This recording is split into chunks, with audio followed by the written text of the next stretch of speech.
morning. Can you hear? Okay. Good morning and welcome to our spring pinning ceremony where we have the opportunity to celebrate and honor our spring graduates, and there are a number of them this semester. And so we're delighted that you are here on the campus of UND.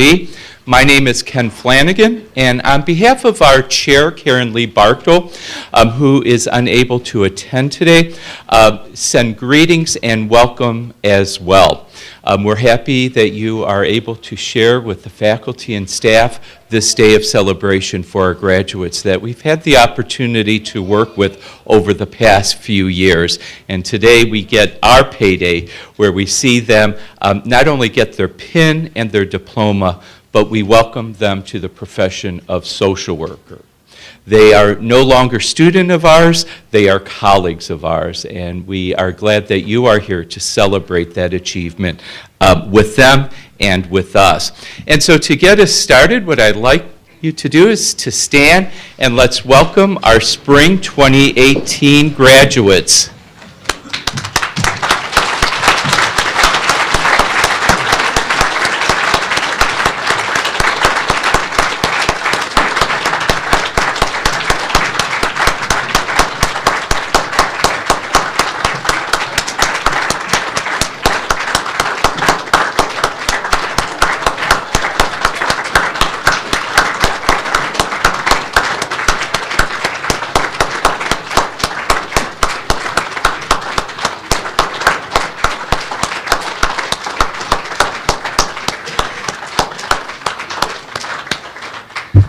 Thank you. You can be seated. And as I mentioned before you walked in, welcome to our graduates. And this is a special day for you as well as for us as your faculty and staff who have worked with you over the past few years. And today we welcome you no longer as students, but as colleagues in the profession. And so on behalf of all the faculty and staff, we send our congratulations to you, and we'll have the opportunity to do that more personally after the pinning ceremony. At this point, I'd like to have Professor Bruce Reeves, who is the Director of Field Education and has become familiar with all the graduates, to say a few words as well.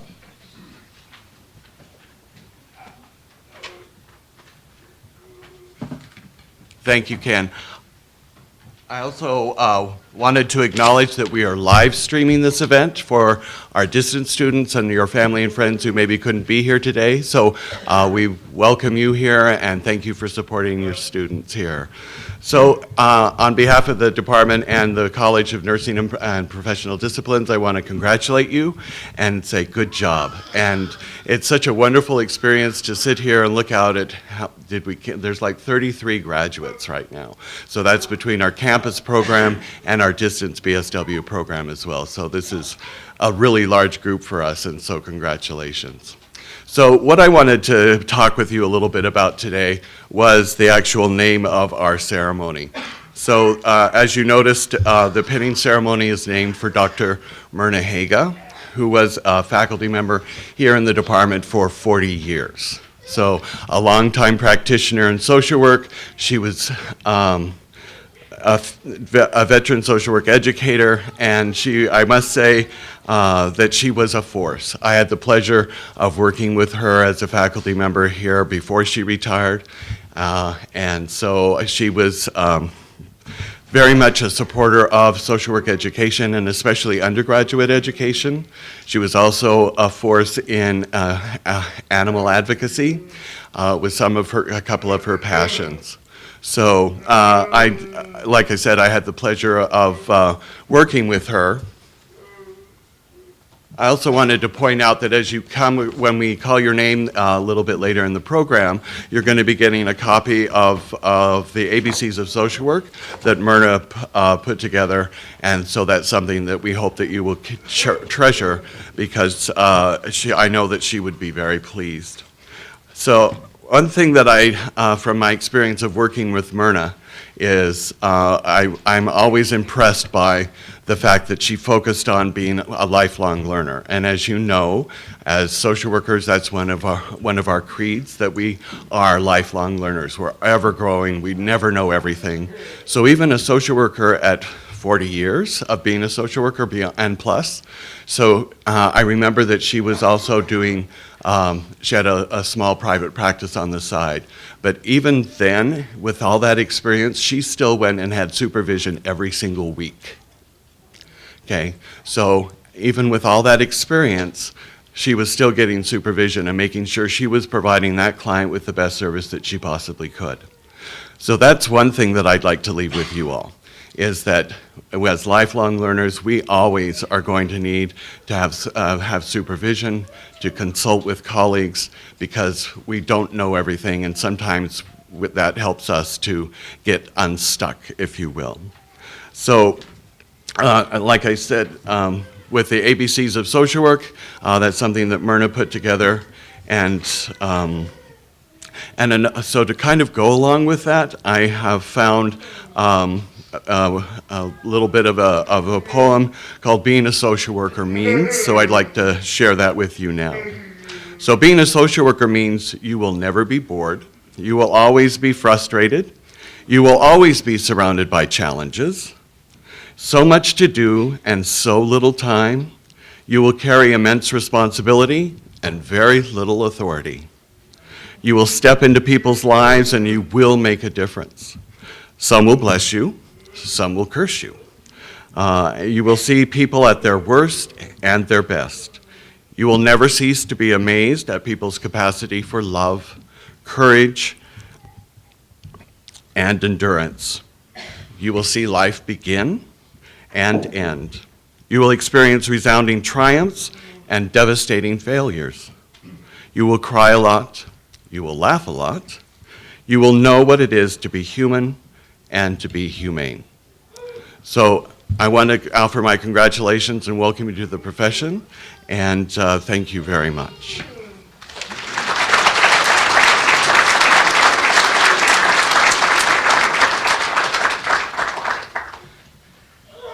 Thank you, Professor Reeves. And I only had the opportunity to know Myrna for 1 year before she retired. I think she was about 71. And that word, the force, really struck. Even at that stage of life, she certainly was. And it's a tradition in the pinning ceremony that we have a faculty speaker to send you off to inspire you with some words of wisdom. And for your pinning ceremony, I have the honor of introducing Professor Stephanie Homestead, an assistant professor in the department, who will share some wisdom with you this morning.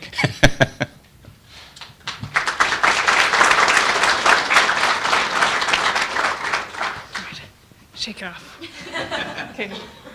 For some of you probably don't know me. I didn't have the opportunity to teach the BSSW students on campus, so you only know me if I happen to place you in field.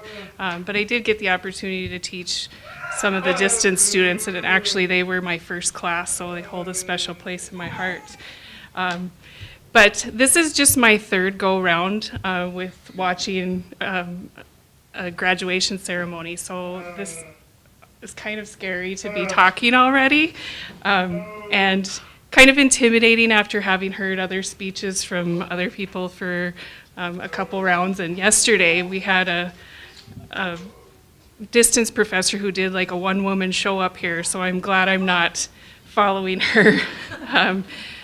And then beyond that, you can watch on the internet, there's thousands of speeches out there for graduation ceremonies that are pretty inspiring, and it's really kind of intimidating to do this. So I started off trying to figure out what to say by doing some research and looking at other people's speeches online, looking for fitting quotes that I thought would go well with today. The first thing I noticed is that even talking about the process of figuring out what you're going to talk about a speech is usually how people start out the speeches, so much for originality so far. But then I got to thinking that I spoke at my hooding ceremony for my graduate degree 10 years ago in this very same room, likely probably at this very same podium. but I couldn't remember for the life of me what I talked about. But I mentioned it to my mother, who said, "Oh, I have a copy of that speech."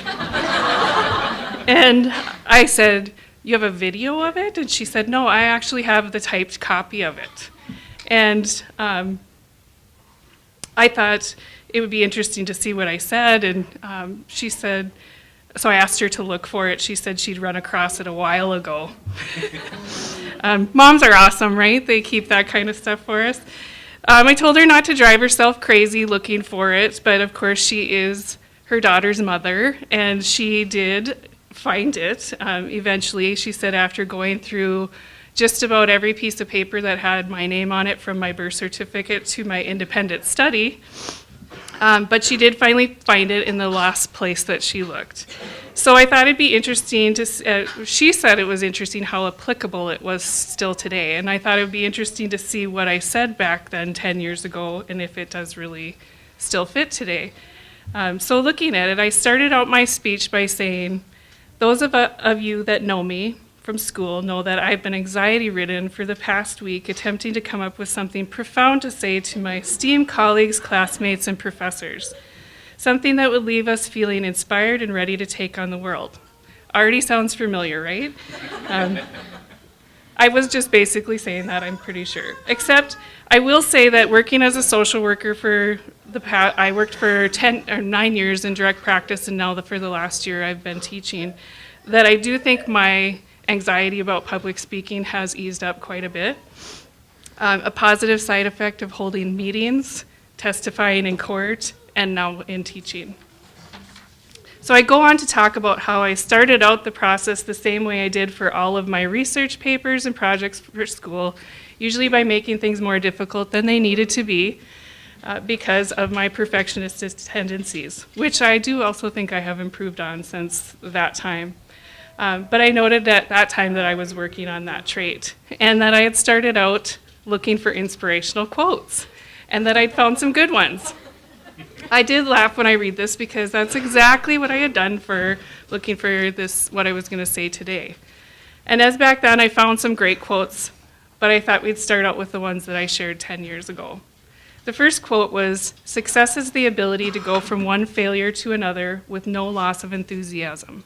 And that's Winston Churchill. I stated that I thought this quote was fitting for the speech because it would inspire us to keep enthusiasm while acknowledging we might not be able to change the world or others, pointing out that we may have failures along the way, but we could continue with enthusiasm and hope that we could make a difference next time. The second quote I shared was, "Consider calling it a challenge rather than a crisis." And this is Mary Ann Radmacher. I had liked this quote because it's strength-based and empowering versus focusing on the negative.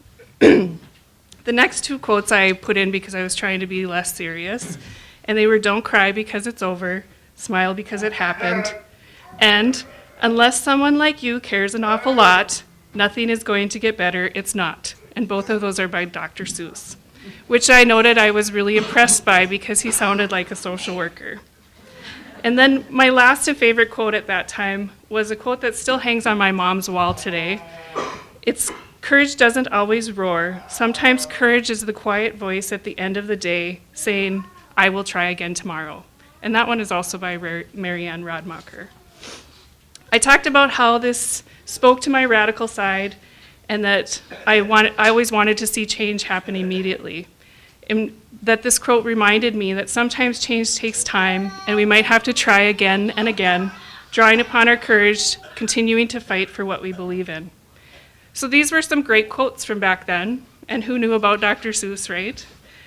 In my recent searches, I found some new quotes that I really liked as well. So I'm going to share those with you, and there's quite a few, sorry. "Your biggest risk isn't failing, it's getting too comfortable." Drew Houston. "Don't just do what you're good at. If you stay in your comfort zone, you'll never know what you're capable of." David Carr. "Cleverness is a gift, kindness is a choice. Gifts are easy, they're given after all. Choices are hard." By Jeff Bezos. "The greatest mistake you can make in life is to continually fear you will make one." Albert Hubbard. Make the choice in your life that says, I don't care what society is yelling, because then I can hear the quiet ticking of my own heart. Lawrence Cajden. And do not make your goal to be the best. Best is a label. It's something someone else decides for you. Better is more personal. And that's from Baryshnikov. So these are some great quotes. But quotes from other people, though inspirational, aren't very personal.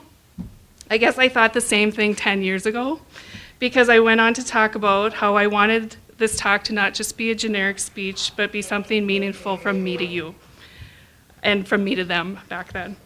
I talked about the loss of my father, who passed away just 2 weeks before I started grad school, and how making the choice to continue ended up being a huge blessing because I gained the support of new people in my life, and how much I had appreciated their support, caring, and wisdom. And I'm guessing that you as a cohort have experienced both hardships and celebrations, and you've built lifelong friendships as well. I also talked about the sacrifices of our families and that they made to support us to go through school. And I told one of my most favorite stories ever about how I'd attended a family day at Head Start for my oldest daughter, Madison, the year before, which would be 11 years ago now. And how she'd completed a pamphlet about her family, basically answering questions about her family members. And in it, it asked, "What's your mom's favorite thing to do?" And her answer was, "Homework." Of all of her memories of me were when I was in school, and she actually thought I liked doing homework. And at that time, I encouraged my classmates to turn to their families, as I would encourage you now, to acknowledge their support and give them a heartfelt thank you. I would say the following statement holds as true today as it did then, when I stated, all too often we get caught in our hectic lives filled with responsibilities and demands, and we forget to take time to appreciate life and loved ones. The loss of my father taught me the importance of living in the moment and making time to nurture relationships and loved ones. My father was inspirational in this way. He lived each day like it was his last. And when he passed, he had nothing to regret except the loss of future time with family and friends. I aspired to be more like my dad and challenged them as I would challenge you now to do the same. I'd like to say I mastered this and I was as good as he was at this, but honestly, it is really easy to fall back into the chaos of life and get caught up in feeling like you don't have time for anything because of work and responsibilities. But it's an ongoing process that we all can work towards. In the last part of my speech, I talked about how some of us would be embarking upon new careers while others would continue their journey with increasing knowledge of wonderful things like chaos and complexity theory. That we would be working in jobs we were told could burn us out mentally and emotionally, and that we were reminded our career choice would never make us millionaires. But if we remembered to take time for ourselves and those we loved along with our careers, we could, and you can still today, build a different kind of wealth through positive social and human capital. Now today, with some time working as a social worker under my belt, what I will tell you is that it is no mistake that you ended up in this field. I bet if we were to do a survey of you all today, you would confirm to me that you were either drawn to this field or that life led you to this career. We are individuals who often have more capacity for empathy than other people in this world. This is both good and bad. Bad in that we really experience the pain and hurt of our clients, and that this makes us more susceptible to secondary traumatic stress simply by hearing and witnessing the struggles of others. However, on the flip side of that is that we also get to celebrate and enjoy the successes of those that we happen to be working with, and I will testify to the positive experiences being worth the hard stuff. But despite this, I really want to hammer home the importance of taking care of yourselves. This is not second nature for most of us. We care for others so much that we forget about ourselves. You cannot put yourself on the back burner. Remember, there is a reason why the flight attendant says, put the oxygen mask on yourself first before you help others. We need to be told this because it is not in our nature to put ourselves first. We feel like we're being selfish. However, taking care of ourselves actually makes us better at helping others. So if you don't, you're actually being selfish. Lastly, I want to stress as Bruce mentioned earlier, that we have an ethical responsibility to be lifelong learners. Right now, you might be freaking out a little, thinking, I don't know what the heck I'm doing. I don't feel like I'm trained to go step into a job. At least that's how I felt when I was graduating. But just remember that every job starts out like an internship. People will help you along the way. And quite frankly, if you ever get to the point where you think you have all the answers, you should probably retire or just find another job because you've lost your marbles. In this line of work, nothing is ever the same. There is never a set answer. You will always need to process situations with your supervisors, coworkers, and don't forget your clients. After all, they are the experts on themselves, right? The only definite and consistent answer in social work is, well, it depends. So in closing, be a lifelong learner, use your supports, put your own oxygen mask on first, nurture your family and friends, live in today being mindful of what truly matters, and find things that bring you happiness and then make time for them. One final new favorite quote is, "Those who bring sunshine to the lives of others cannot keep it from themselves," by Jay Barry. And in the final words of a 10-year younger me, thank you for letting me speak to you today, and congratulations to each of you. I wish you the best in your life's journey.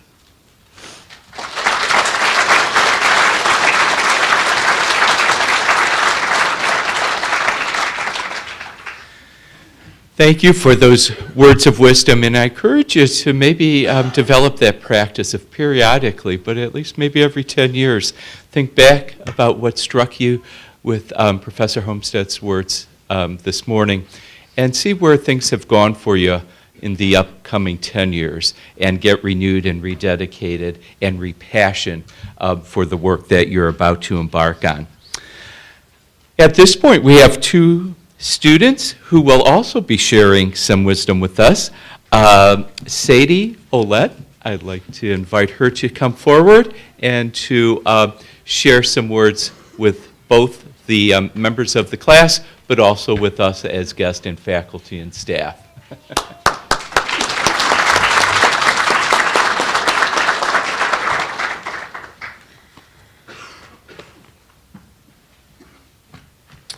Good morning. First and foremost, I would like to thank you all for coming here today to help us begin to celebrate this important day. My name is Sadie, and I'm very honored that my fellow classmates nominated me to give this speech today for you all, and I can promise I did not bribe them with money or candy this time. And I say this time because I have bribed them once with candy while presenting a debate so they would vote for my side. Needless to say, I did win the debate. Like many of my classmates, I've also been asked, what are you going to school for, over and over again the past 4 years? I've always answered proudly with social work. I usually received one of two responses, one being, you better marry rich, and the next one being, oh, you think you can fix everyone and all their problems? Well, this never really sat right with me, and I learned quickly that social work is greatly misunderstood. I would actually get a bit angry at these comments until I read a little story one day that I'm sure most of you have heard in some form, but I thought I would share it with you today. It's called the Starfish Story. An old man was walking on the beach one morning after a storm. In the distance, he could see someone moving like a dancer. As he came closer, he saw it was a young woman picking up starfish and gently throwing them into the ocean. "Young lady, why are you throwing starfish into the ocean? The sun is up, the tide is going out, and if I do not throw them, they will die," she said. "But young lady, do you realize that there are many miles of beach and thousands of starfish? You cannot possibly make a difference." The young woman listened politely, bent down, picked up another starfish, and threw it into the sea. It made a difference to that one. This story always brings a smile to my face and reminds me why I love social work and that I'm doing exactly what I'm supposed to be doing. I'm fortunate that I'm able to start this journey of social work, but I owe a lot of people thank yous. First, a huge thank you to all the professors and social work faculty here at UND. You have all played such an important role in shaping us into effective social workers and have taught us so much. I believe all the assignments, exams, and the role-playing that I dreaded so much has made me into the social worker I am today. Though there were many, many, many nights at 2 a.m. where I was proofreading a paper or putting together a presentation, that I was convinced that you guys disliked this and just wanted to make our lives hard, I now realize they all served a very important purpose, and I'm thankful for them. A special thanks to Angie, who has really pushed me to think outside the box and helped me find my voice. Believe it or not, I was quiet at some point, and Angie taught me that my opinion and my thoughts were important and that I should not be afraid to voice them. The next thank you goes to my classmates. Anyone who can listen to my awful jokes and not judge me when I show up to class not showered because I woke up late deserves the biggest thank you of all. I've truly I've truly enjoyed coming to class with you guys over the years, and I hope you all feel the same about me. But you guys have taught me to see things from a different view and to make sure and see all sides, which I find is very important in social work, and I believe it has helped me learn and grow. Last but not least, my family and friends deserve a thank you, as I'm sure my classmates feel the same for theirs. I would not be here today without the support and encouragement from them. Rather it be taking me out to dinner after I passed the big exam I crammed for, or wiping dry my tears as I tried to attempt the assignment that I had no idea what I was doing. I would especially like to thank my dad, who has always believed in me and taught me the value of hard work. Because of this, I became the first person from my family to graduate from college today. Everything I am or ever will be, I owe to him. I could never say thank you enough. Though today is the end of one chapter, it is also the beginning of the next. We will all go in different directions. Some will start their careers and some will try to find a career. So if anybody knows of any openings, you can come see me after. And some will go on for grad school. But one thing we will always share is our passion for social work and helping others. So congratulations to the social work class of 2018. There is no doubt in my mind that you will all do great things in your career. Please always remember to be proud of the person you are, the work you do, and the difference you make.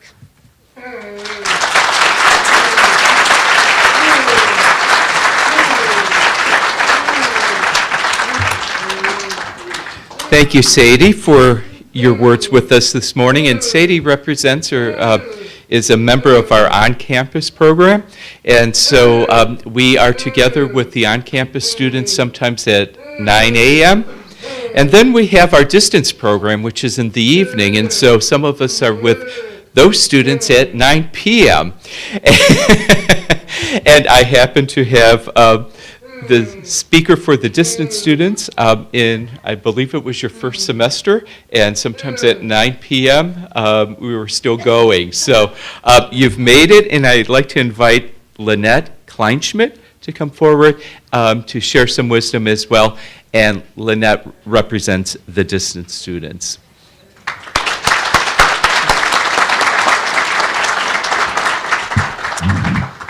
Good morning. I kind of feel like I should have maybe put more humor in my speech after listening to the others, but on behalf of the distant cohort, I would like to welcome UND faculty and staff, our family and friends, and most importantly, those of us being honored today for our accomplishments. I am so proud to say we did it. To our UND professors and faculty, for seeing the wealth of diversity and life experiences we had to contribute to our group. Sorry, I'm an emotional person. I believe this was a key element when you chose us to be part of this program. You were never more than a phone call or an email or a text away if we had questions, and there were a lot of questions. Thank you all for the opportunity to learn, to grow, and to pursue our dreams and provide us with a setting that also allowed the other aspects of our lives to just keep carrying on. Our experience has truly been a gift, and one that I'm sure we will all carry proudly with us into the future. To our families and our friends, without your support, again, I'm an emotional person, without your support, this day wouldn't be possible.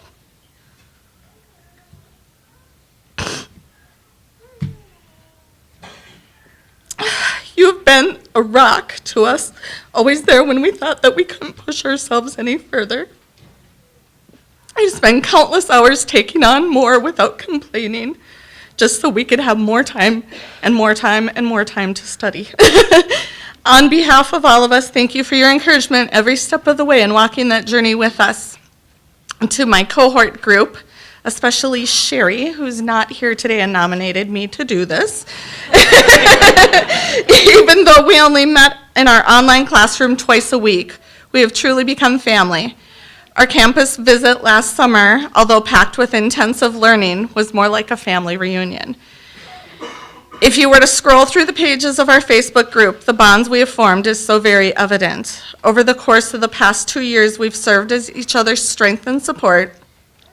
We've prayed for each other in good times and bad and developed friendships that I know will last a lifetime. Although we're not able to all be here today, I'm positive that all of us are together in spirit, and I'm so proud of all that we've accomplished together. In keeping this really short, because that's the way I like to do things, I would like to close with the following quote by Oprah Winfrey, which seems so appropriate for our chosen profession. I've come to believe that each of us has a personal calling that's as unique as a fingerprint, and that the best way to succeed is to discover what you love and then find a way to offer it to others in the form of service, working hard, and also allowing the energy of the universe to lead you. To all of the new social workers graduating today, congratulations. I consider myself blessed to be among you and making a difference in the world. Thank you.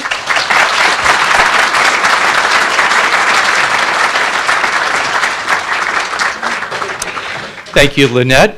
And as Lynette was speaking, I was thinking back to something Sadie had mentioned about not maybe having showered for the 9 a.m. class. And I was thinking, on those distance students, we can't really tell if they've showered or not. So I think that's one of the difference between the two programs. Other than that, we enjoy working with both of them. At this point now, we are ready to move into providing our graduates with a pin, which symbolically represents their entry into our profession. And so I would like the faculty who are here to come forward, and Professor Reeves and I will be sharing the list, reading off the program that you can follow with, that you were given as you came in. And I want to make sure. I'm not sure. Okay. Now you see our inadequacy. Exactly. So I wanted to tell family and friends that this is very informal, kind of formal, but informal. So as your family member comes forward to receive their PIN and their document, will pause and we'll ask you to come. The students will come here to get their PIN and their documents, and then you can come forward and take a picture, and we'll take a break so you can do that. So feel free to come up and take a photo. I also want to mention that we really do have more faculty than this. But it's a very busy day here at UND. So right now at the Alera Center, the graduate program is having their graduation ceremony.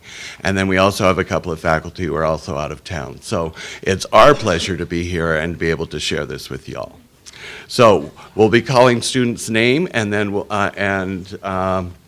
and also each one of our students in their seminar class, which is part of their field internships, had to do a research paper. And so we're going to be telling you what that research paper was about, and then also who their advisor is, and then who will be pinning them. So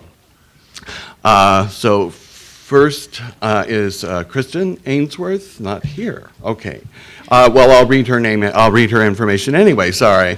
Kristen Ainsworth, St. Joseph's Social Care was where she went to do her internship. Her research topic was mental health and its relationship to Americans living in poverty. And her advisor was Angie Muse. Our next person, graduate, is Taylor Bennett. Did his internships at Grand Forks Senior Center. And did his research paper on lung cancer in seniors. His advisor is Brett Weber, who is not here today, but Angie Muse will be pinning him.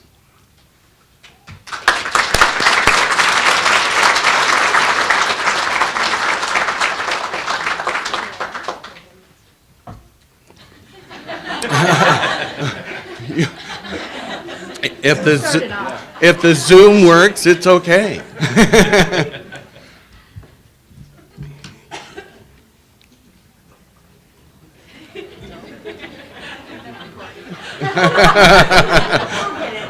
We got it. Oh, and then Taylor, then you have to do the gauntlet. Oh, yeah. No, so, congratulations. Thank you so much. I forgot to mention that part.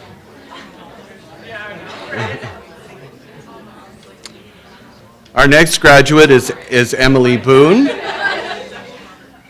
Emily did her internship at Riverview Health Hospital in Crookston. Her research topic was No One Dies Alone. Her advisor is Ken Flanagan, who will also be pinning her.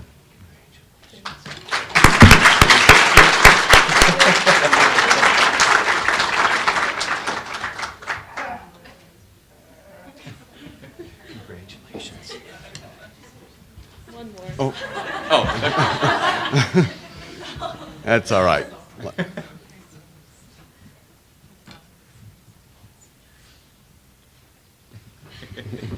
Congratulations.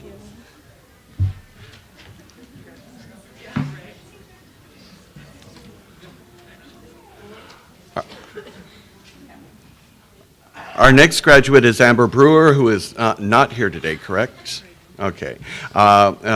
She did her internship at the MHA Nation Social Services, and her research topic was, does concurrent service planning benefit families? Her advisor was Barb Kramer. Our next graduate is Mariah Bershia. Did I say that right, Mariah? Kinda?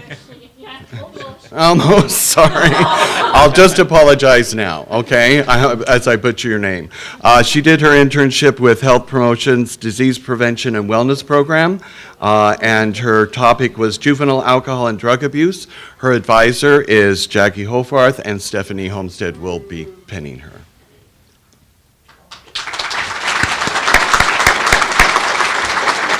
Nope. Mariah. Congratulations. Congratulations.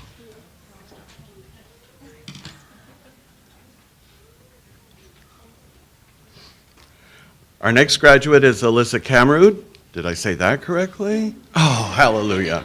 Okay, did her internship at Trail County Social Services. Our research topic was trauma-informed care. Ken Flanagan is her advisor and pinning her.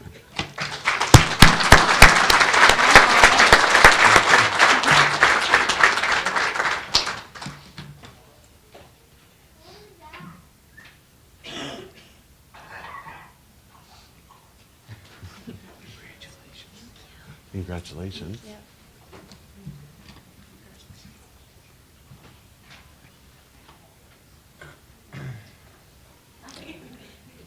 Our next graduate is Sherry Claypool, who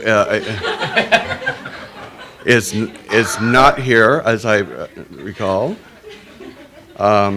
So she did her internship at Serenity Senior Care, and the topic was the need for geriatric social workers. Her advisor is Barb Kramer. Congratulations, hopefully you're watching.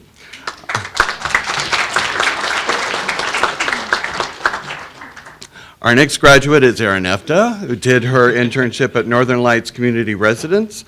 Her topic was clinical treatment for schizophrenia. Her advisor is Angie Muse.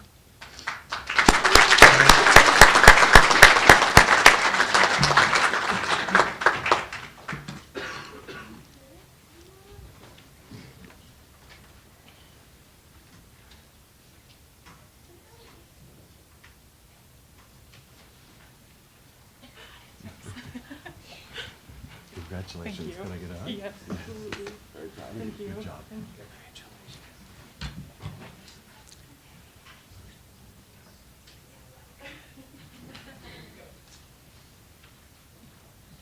Our next graduate is Samantha Everson, did her internship at Barnes County Social Services. Her research topic was lack of mental health services in North Dakota. Her advisor is Stephanie Homestead.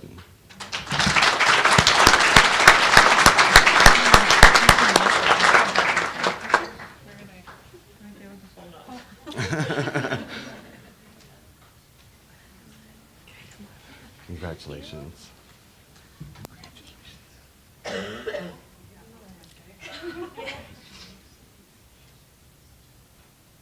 Our next graduate is Sarah Griffin. She did her internship at the Northwestern Mental Health Center in Crookston. Her topic was Children's Mental Health Services in a School Setting. Her advisor is Brett Weber, and will be pinned today by Barb Kitko.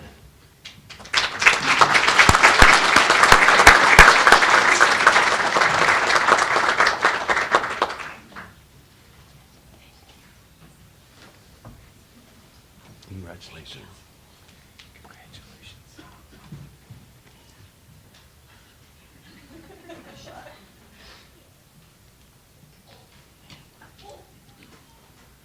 Our next graduate is Amber Harms, there you are, okay. Amber did her internship with Friends Against Abuse. Her research topic was effects of domestic violence on its witnesses through the life course. Her advisor is Jackie Hofarth, being pinned by Barb Kitko.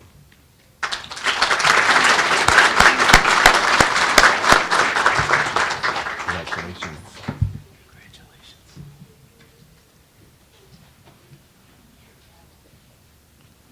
Our next graduate is Marissa Hayward.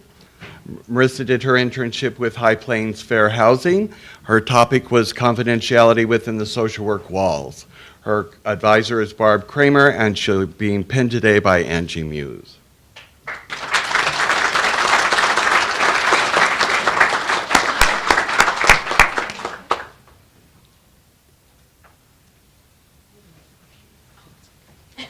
Congratulations.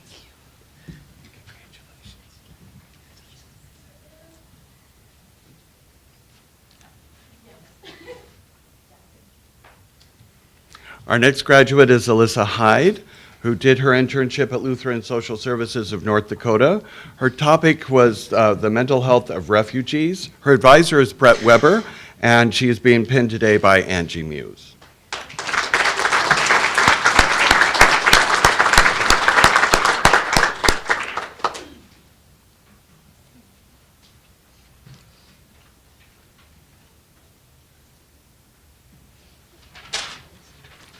Congratulations.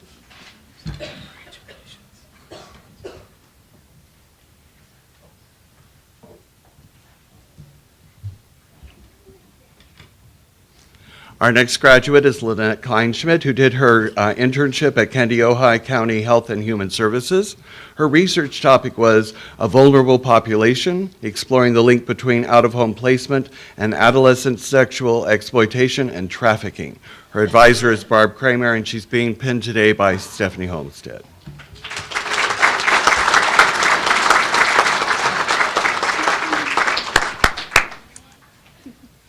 Congratulations.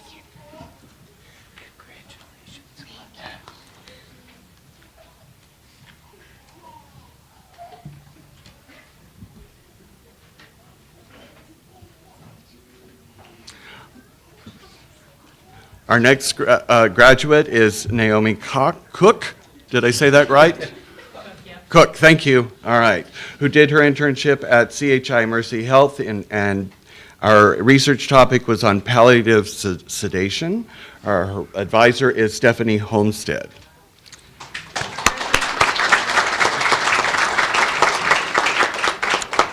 Our next graduate is Taylor Carenta. She did her internship at Valley Community Health Centers. Her topic was Housing First Permanent Supportive Housing.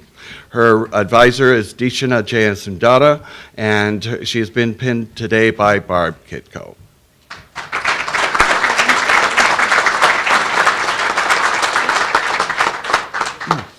Sorry.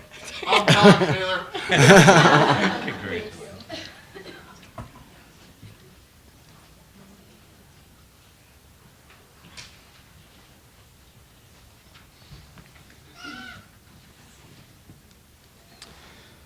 Our next graduate is Amy Langen, and her field placement site was at Turtle Mountain Community High School. Her seminar research topic was Issues in Drug Use Among Native American Youth. Her advisor, Angie Muse.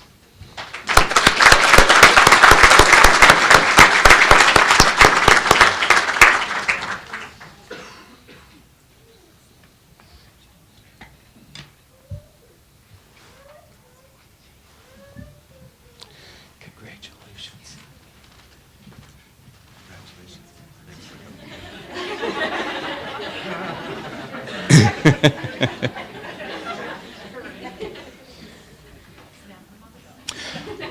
The next graduate is Kimberly Messini. Field placement site was the Ward County Social Services. Seminar research topic, practice issues social workers face while working with perpetrators in child welfare. Her advisor was Stephanie Homestead.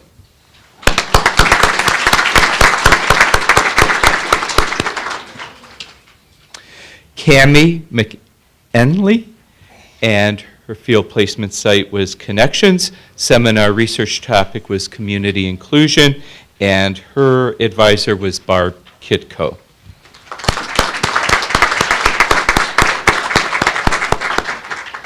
The next graduate is Marissa Ostershell, and her field placement site was Development Homes Incorporated, and her seminar research topic was fetal alcohol syndrome. Her advisor was Yingping Shea and will be pinned by Angie Muse.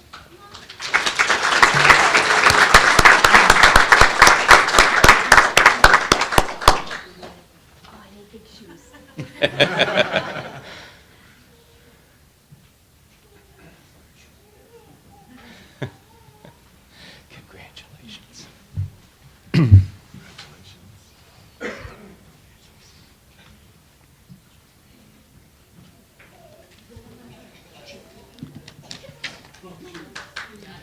Our next graduate is Sadie Olette. Her field placement site was All True Psychiatry. The seminar research topic was a social worker's role in the prevention, intervention, and postvention of adolescent suicide. Her advisor was Jackie Hofferth, and to pin her will be Angie Muse.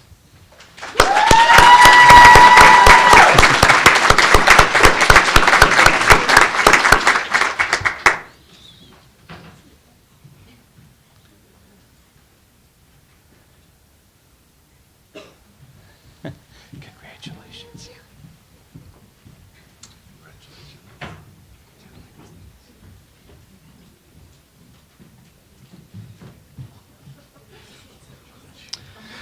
Next graduate is Annie Paulin, and her field placement site was Valley Elder Care Center. Her seminar research topic was suicide in the elderly population. Her advisor was Dishna Jayasundara, and she will receive the pin from Angie Muse.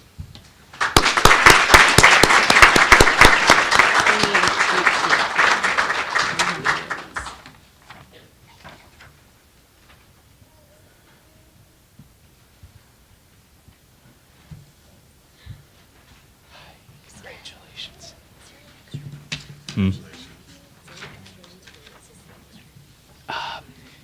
Actually, if you could, this too. Our next graduate is Amanda Presting. Her field placement site was Hope Church, and her seminar research topic was a needs assessment of after-school programming in Grand Forks. Her advisor was Barb Kitko.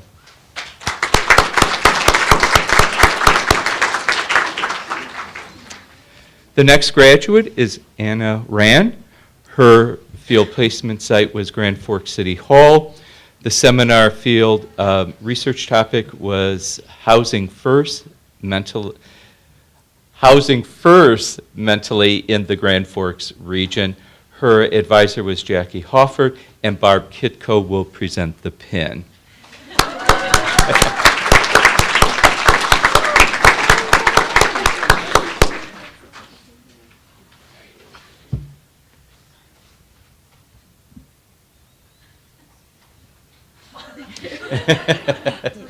Congratulations.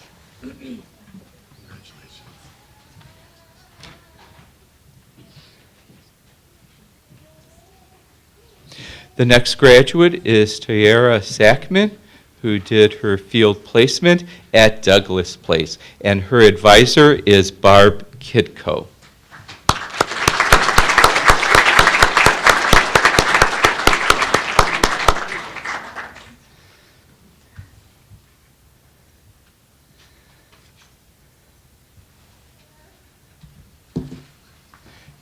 Congratulations. Is that dramatic practice? Okay.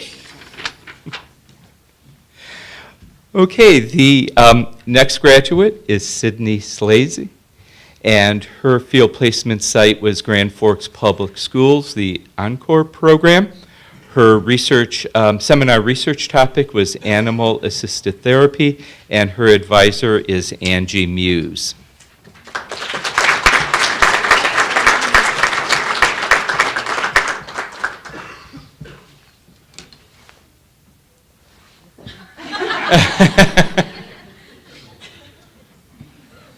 Congratulations.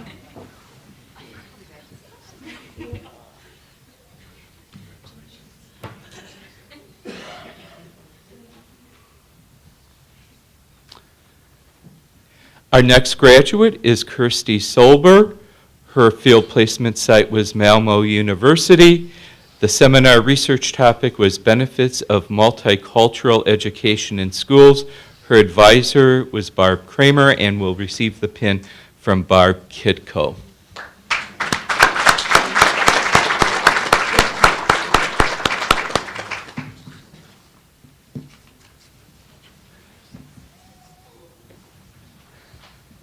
Congratulations.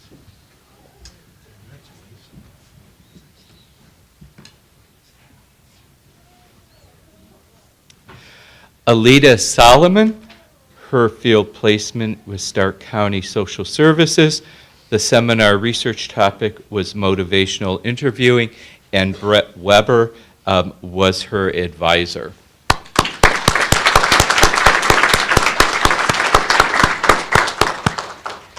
Carly Tate, her field placement site was Juvenile Court. Her seminar research topic was helpful or detrimental, the effects of police presence in our schools. Her advisor was Brett Weber, and Barb Kitko will present the pin.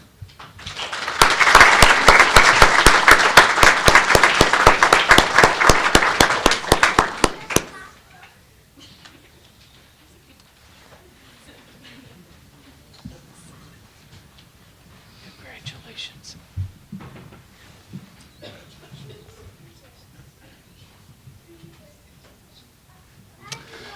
Our next graduate is Carly Vogt, and her field placement site was Red River Valley Community Action. The seminar research topic was concerns with homeless children in shelters. Her advisor was Barb Kramer, and the pin will be presented by Barb Kitko.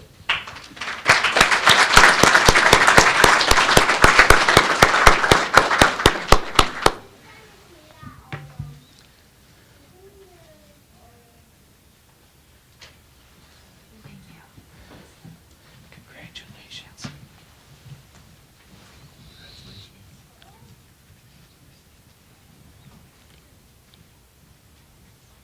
The next graduate is Sarah Beth Waswick. Her field placement site was All True Health Systems. The seminar research topic was chemical dependency assessments in the acute care setting, and her advisor was Barb Kitko.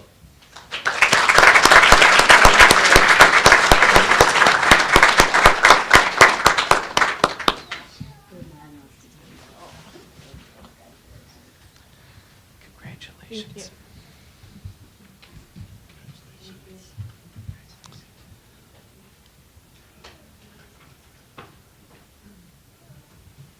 The next graduate is Carolyn Weber. Her field placement site was Polk County Social Services. Her seminar research topic was discrimination and the struggles of LGBTQ youth in the system. Her advisor was Brett Weber, and Barb Kitko will present the pin.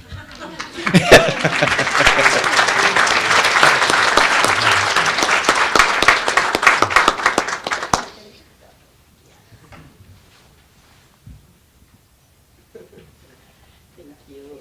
Oh, Congratulations. thank you.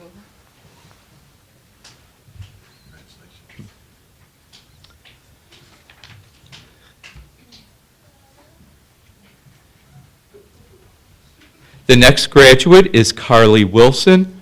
Her field placement site was Grand Forks Juvenile Court. The seminar research topic was the controversy over juvenile court, and her advisor, I had the opportunity to be Ken Flanagan.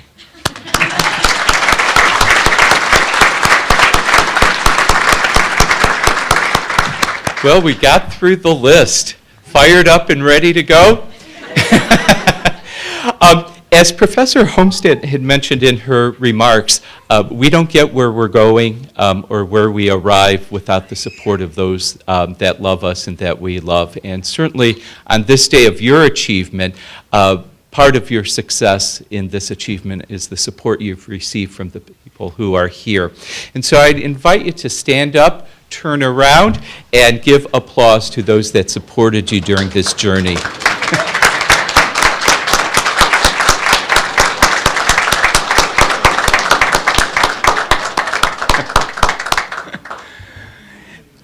That concludes our pinning ceremony. What we're going to ask is for the graduates to remain here for a picture by the logo.